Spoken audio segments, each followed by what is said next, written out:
할렐루야, 좋은 아침입니다. 또 새로운 한 주가 시작됐습니다. 이번 한 주간도 하나님의 은혜 아래서 말씀 가운데 살아가시며 그 말씀으로 말미암아 힘을 공급받고 살아가는 귀한 한 주 되시기를 간절히 소망합니다. 자, 오늘은 좀 본문이 많이 깁니다. 29장 1절부터 40절까지의 말씀인데요.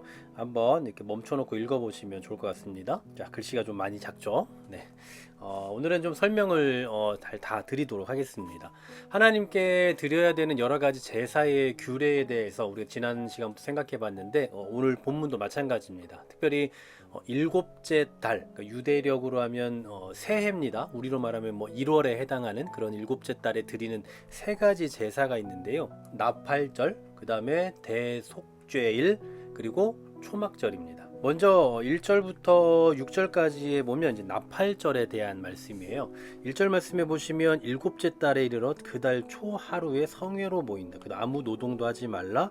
너희가 나팔을 불 날이다 라고 말씀하죠. 이 나팔절은 그 3대 절기, 이스라엘의 가장 중요한 절기죠. 그 절기는 아닙니다. 하지만 그날도 역시나 아무 노동도 하지 말라. 그리고 나팔을 불어야 된다. 일종의 새해가 시작되었다라는 그런 어떤 표시라고 할까요? 그런 걸 수 있을 것 같아요. 그래서 이때는 다른 날에 드리는 그 어떤 제물보다 훨씬 더 많은 제물을 드려야 된다라고 말씀합니다. 물론 우리가 지난주에 생각해봤던 대로 그 아침 저녁에 드리는 상번제 있잖아요. 매일 드리는 그 제사는 당연히 드려야 되죠. 6절에 보시면 나오죠.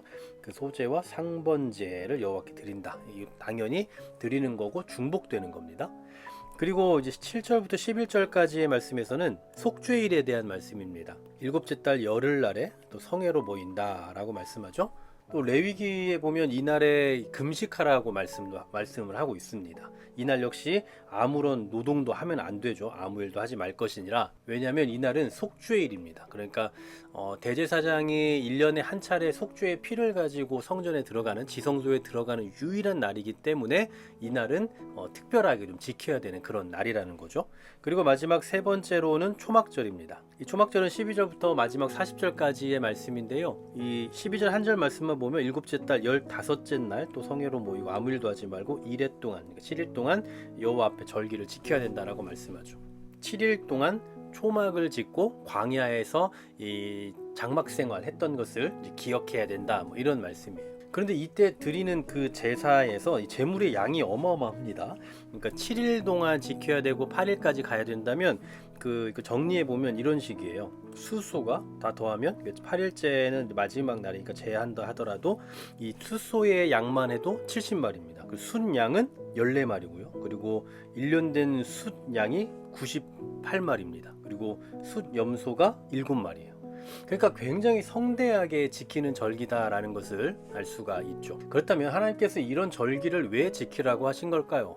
몇 가지 이유가 있겠지만 세 가지 정도로 정리를 해보면, 첫 번째로는 이스라엘 백성들이 광야에서 끊임없이 하나님의 뜻에 대해서 원망하고 불평을 쏟아내지 않았습니까? 그래서 1세대는 다 죽었잖아요. 이런 특성을 가진 사람들이에요. 우리도 마찬가지지만 늘 은혜를 잊고 살지만 이런 특성을 가진 사람들로 하여금 하나님의 은혜를 잊지 않도록 하기 위함입니다.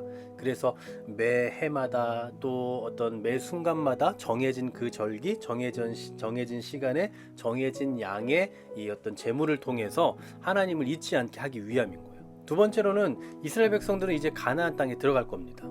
그 가나안 땅에 들어가서 누리게 되는 모든 것의 근원이 어디로부터 말미암는다는 걸 알게 하는 겁니까? 하나님으로부터 말미암는다. 그들이 먹고 마시고 생존에 필요한 모든 것 하나님께서 공급하신다라는 것을 기억하게 하시려 하는 거예요. 마지막 세 번째로는 이제 장차 오실 예수 그리스도를 예표하는 일이죠.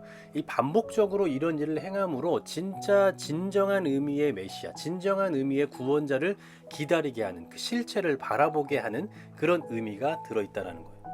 이처럼 우리가 하나님 앞에 드리는 절기, 그러니까 이제 이 가나안에 들어가는 이스라엘 백성들이 지켰던 그 절기와 그리고 오늘날 우리가 지키는 그 절기의 의미는 분명 차이는 있죠. 분명 다른 면도 있지만, 그러나 오늘날 우리가 이 이스라엘 백성들이 지켰던 절기와 같은 의미로 하나님 앞에 드리는 게 있다면 아마 예배일 겁니다. 매주 주일을 우리가 공예배로 지키고, 그것도 우리가 부족하니 수요일, 금요일 또는 새벽 등등 시간을 할애해서 하나님 앞에 나아가는 시간을 만들어내는 거예요.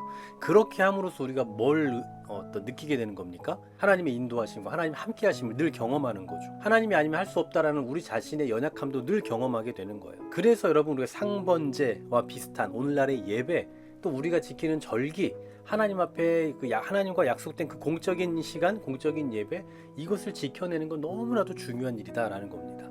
바로 이런 일들을 통해서 하나님의 은혜를 잊지 않게 하는 거고, 그리고 우리의 삶 속에서 주어진 사명이 무엇인지 다시 깨닫게 하는 거고, 또 우리 가운데 오신 예수 그리스도를 또다시 기억하게 하는 그런 의미들이 담겨 있다라는 거예요. 여러분, 우리가 세상 살아가면서 얼마나 바쁘게 살아갑니까? 또 많은 일들, 많은 이슈들이 있잖아요. 그런 가운데서도 우리가 이 예배의 자리, 하나님과 약속된 그 공적인 자리를 잊지 말고 지켜내야 하는 이유가 바로 여기에 있다라는 사실입니다.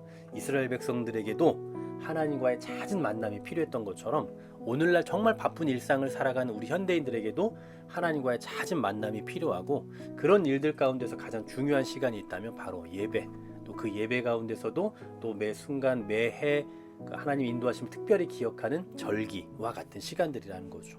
이런 시간들의 소중함을 더 깊이 인식하시는 은혜가 있기를 간절히 소망합니다.